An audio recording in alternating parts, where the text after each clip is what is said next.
2024 के लोकसभा चुनाव के बाद कांग्रेस पार्टी अब अपने कील पुर्जे को दुरुस्त करने में जुट गई है। जिन राज्यों में पार्टी की अप्रत्याशित हार हुई है, उन राज्यों में समीक्षा के लिए कमेटी बनाई गई है और जिन राज्यों में पार्टी को पहले ही हार का अंदेशा था, उन राज्यों के लिए नए सिरे से समीकरण तैयार किया जा रहा है।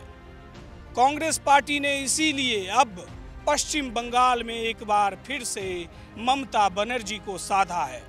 पश्चिम बंगाल की मुख्यमंत्री और टीएमसी सुप्रीमो ममता बनर्जी लोकसभा चुनाव में भले ही कांग्रेस को अपने राज्य में एक भी सीट नहीं दी, लेकिन अब वह वायनाड में प्रियंका गांधी के पक्ष में चुनाव प्रचार के लिए जाएंगी।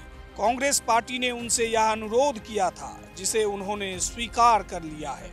इससे पहले ममता बनर्जी ने ही प्रियंका गांधी को वाराणसी से चुनाव लड़ाने का विचार दिया था। यह पहली बार नहीं है जब कांग्रेस पार्टी की ओर से ममता बनर्जी को साधने का प्रयास किया जा रहा हो।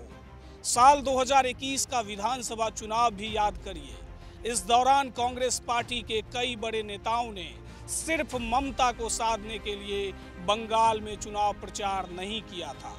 2024 के लोकसभा चुनाव में भी कहा जा रहा था कि ममता बनर्जी कांग्रेस के साथ गठबंधन कर सकती है, लेकिन ऐन मौके पर उन्होंने कांग्रेस के साथ आने से इनकार कर दिया।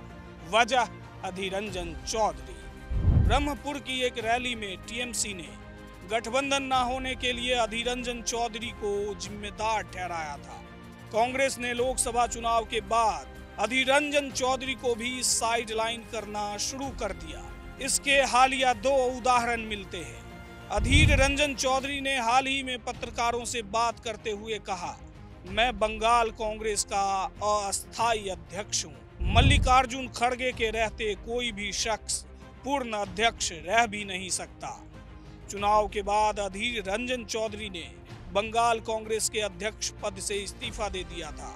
इतना ही नहीं, बंगाल में चुनाव के दौरान ममता को साथ लेने के सवाल पर जब अधीर से तकरार हुआ तो खड़गे ने साफ शब्दों में अधीर रंजन चौधरी को पार्टी के दायरे में रहने की नसीहत दे दी थी। खड़गे ने कहा था, हाईकमान का फैसला सर्वमान्य होगा, जिसे नहीं मानना है वो पार्टी से बाहर जा सकते हैं। अब ममता बनर्जी ने खुद ही कांग्रेस के साथ आने का इशारा कर दिया है। जी हां, ममता बनर्जी कांग्रेस नेत्री प्रियंका गांधी वाड्रा के लिए वायनाड में चुनाव प्रचार करेंगी। अब देखना यह होगा कि ममता के इस कदम से कांग्रेस पार्टी को कितना फायदा होता है। वीडियो जर्नलिस्ट रेहान खान के साथ मैं राकेश चौधरी, विस्तार न्यूज़, दिल्ली।